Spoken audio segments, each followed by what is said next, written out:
భలే భలే, ఇంట్లో కుచ్చి కుచ్చి కూనమ్మలాగా కనిపిస్తుంది. కానీ ఇక్కడ ఎవరితోనో ఏదో వ్యవహారం నడుపుతోందే గాయత్రి రాణి.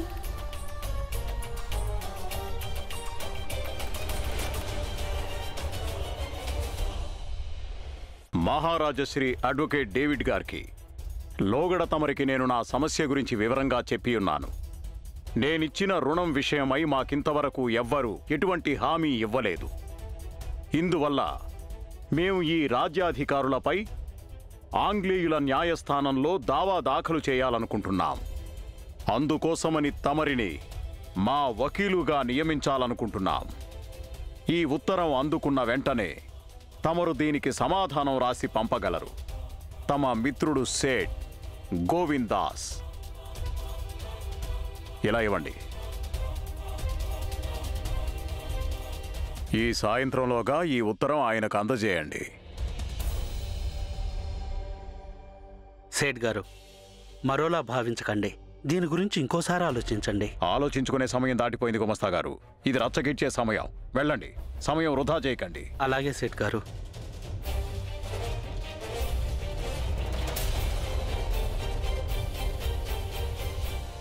రాజ్మాత.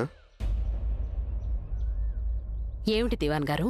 గోవిందాస్ని ఆహ్వానించే విషయమే తమరు నిర్ణయం తీసుకున్నారా?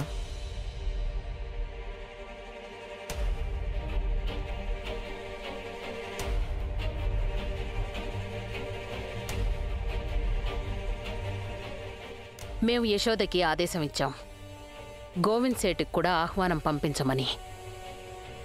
ఇంతమంది హాజరవుతున్న విందులో ఇంకో కంచం పెట్టినంత మాత్రాన మాకేమీ ఒరిగిపోదు.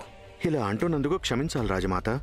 పెనుగాలులు వీచినప్పుడు పెద్ద పెద్ద వృక్షాల ఆ ధాటికి వంగకపోతే అవి విరిగిపోతాయి.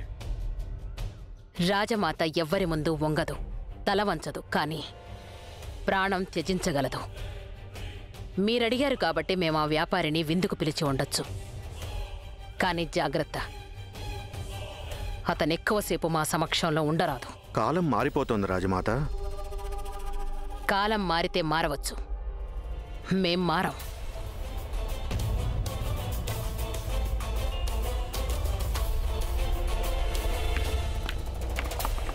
రాజావారు, ఏం చెప్పడానికి వచ్చావో త్వరగా చెప్పి వెళ్ళు కోకిల.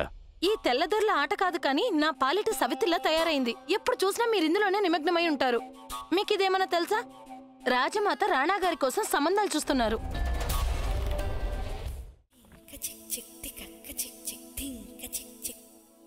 గాయత్రి,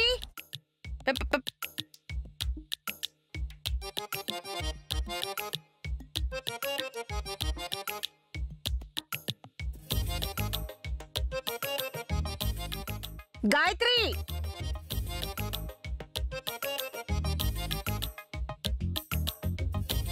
గాయత్రి.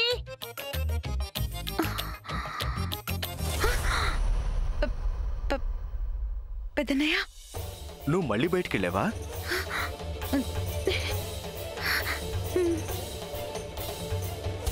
నీకు అసలు బుద్ధుందా? అమ్మ 5 నిమిషాలుగా ఇలాగే పిలుస్తుంది. తన పిలవడం నా గదిలో కూడా వినిపించింది. ఇప్పుడు నన్ను ఏం చేయమంటారు?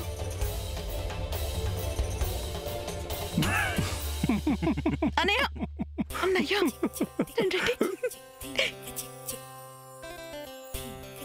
గాయత్రి, అమ్మా. ఏమైందమ్మా అలా పిలుస్తున్నావు?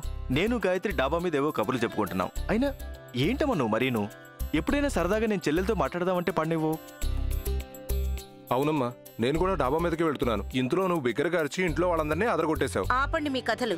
వెర్రిబాకులు దాన్ని కాను నేను. అమ్మా, ఎందుకు గాయత్రిని తప్పు పడతావు? ఇలాంటి మంచి గుణాలున్న కూతురుండడం నీ అదృష్టం. ఓహోహో, నిజమే బావగారు. పూర్వజన్మ సుకృతాలతోనే ఇలాంటి మంచి గుణాలున్న కూతురు పుడుతుంది ఎవరికైనా. తన అసలు గుణాలేమిటో వీళ్ళకిప్పుడు నేను చెప్తాను.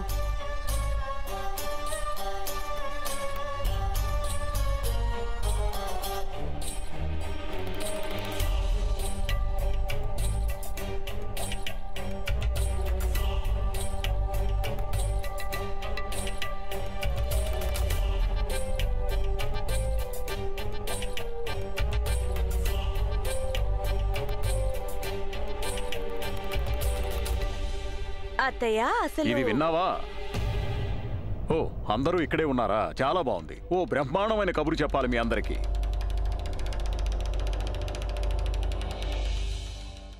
రాజమాత గారు తమ 55వ జన్మదిన వేడుకల సందర్భంగా నన్ను ఆహ్వానించారు,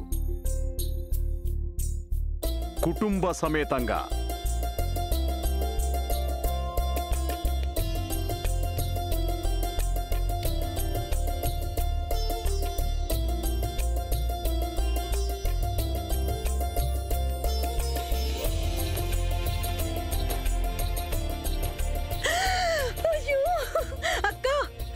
మనం రాజమహల్లోకి వెళ్తున్నాం.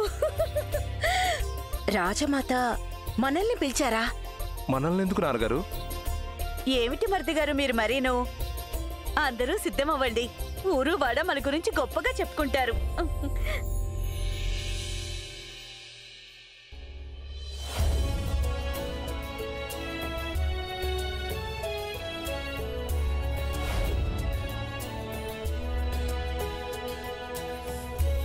ఈ ఆహ్వానం రాజమాత పంపారా లేక రాణా గారా?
రాజమాత గారు తమ 55వ జన్మదిన వేడుకల సందర్భంగా నన్ను ఆహ్వానించారు, కుటుంబ సమేతంగా. ఇప్పుడు నేను చూసిన స్వప్నం తప్పకుండా నిజమవుతుంది. చంపా, రాజమహల్ వేడుకలకు వెళ్లే సంబరంలో మర్చిపోయాను. అదే అత్తయ్య గారికి గాయత్రి విషయం చెప్పడం మర్చిపోయాను. తప్పుకో, నేను వెళ్ళి అత్తయ్య గారికి విషయం చెప్పొస్తాను. కొంచెం ఓపిక పట్టు. నువ్వే ఆలోచించు, ఎంత మంచి అవకాశం మనకి, ఎంత అదృష్టం. వారికి చెప్పు, వెంటనే కారుని వెనక్కి తీసుకెళ్లమని. వాహనాలు ఒకదాని సరసన ఒకటి చక్కగా వెళ్ళొచ్చు. వారు మాకు ఎన్నడూ సమానులు కారు, కాబోరు కూడా.